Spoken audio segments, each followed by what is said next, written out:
महापालिकेच्या निवडणुकीनंतर जो आम्हाला यश मिळालं, चांगलं यश मिळालं होतं आणि जिल्हा परिषदेत याच्याहून वाढीव यश मिळालं. आम्ही लढत असताना भाजपला, जे भाजप म्हणत होते की आम्ही 34-35चा आकडा गाठू, त्याला 16च्या आकड्यावर रोखण्यात आम्हाला यश आलं.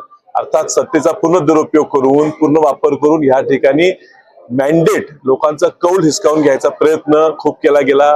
आमिष दाखवली गेली, सगळे प्रकार केले गेले, दबाव टाकले गेले.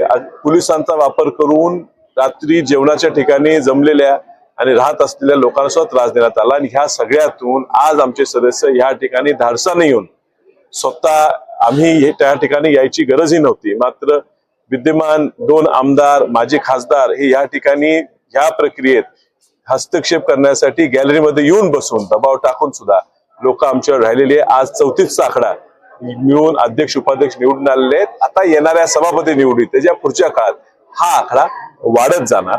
आज या ठिकाणी राजाराम बापू ह्या जिल्ह्याचे ज्येष्ठ नेते होते आणि त्यांच्या कुटुंबातले संगीता पाटील ह्या अध्यक्ष झाला, ह्याबद्दल निश्चित आज आम्ही एकत्र काम करतोय. ज्या राजाराम बापूंच्या बद्दल काही अपशब्द वापरले गेले, जनतेने हे उत्तर दिलेलं आहे आणि त्यातून त्यांच्याच घरातल्या आज कन्या आज या ठिकाणी अध्यक्ष झालेले आहेत. आणि स्वर्गीय डॉक्टर पतंगराव कदम साहेब, ज्यांच्या खूप मोठं योगदान ह्या सांगली जिल्ह्याच्या, ह्या राज्याच्या विकासासाठी आहे, त्यांचा नातू आज या ठिकाणी उपाध्यक्ष झालेला आहे. हा वसंतदादा कुटुंबियांना आणि सर्व सांगलीकरांना खूप मोठा अभिमान आणि आनंद आहे. आणि त्यामुळे आता यांच्याकडनं अपेक्षा वाढलेली आहे. निश्चितच जे लागेल ते सहकार्य करून येणाऱ्या दिवसात या सगळ्यांच्या माध्यमातून, या निवडणुका लोकांच्या माध्यमातून सांगली पुन्हा एकदा अति चांगली करायचा आमचा प्रामाणिक प्रयत्न राहील. थँक्यू. असं म्हणलं तर काँग्रेस पक्ष म्हणून या जिल्ह्यामध्ये विशालजी पाटील आणि मी, आम्ही आमच्या काँग्रेसच्या उमेदवारांना उभं केलं, ताकदीने आम्ही लढलो. त्यामध्ये कार्यकर्त्यांचं खूप मोठं यश आहे. महाविकास आघाडी म्हणून आम्ही आणि जयंतराव पाटील साहेबांनी एकमेकांच्या प्रचारात चांगली साथ दिली, कार्यकर्त्यांनी साथ दिली. आणि या निवडणुकीमध्ये थोडंसं भावनिक विषय होता.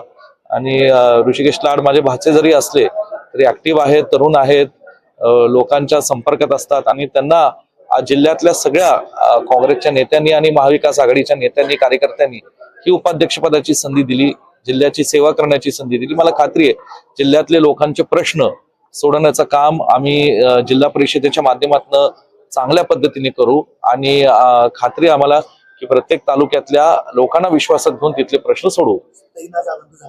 निश्चित स्वरूपात आज भारतीताई असती तर हे आनंद मोठा असता. आणि एक भाऊ म्हणून मलाही आनंद आहे की आज माझ्या, म्हणजे त्यांच्या मुलाला, माझ्या भाचाला आज सदस्य केल्यानंतर उपाध्यक्ष करण्यामध्ये मला आणि आम्हा सगळ्यांना मोठं यश मिळालं. त्यामध्ये जयंतराव पाटील साहेब, विशालजी पाटील आणि पुन्हा एकदा सगळ्या जिल्हा परिषद सदस्यांचं जे सहकार्य मला मिळालं त्याबद्दल मी त्यांचा आभारी आहे.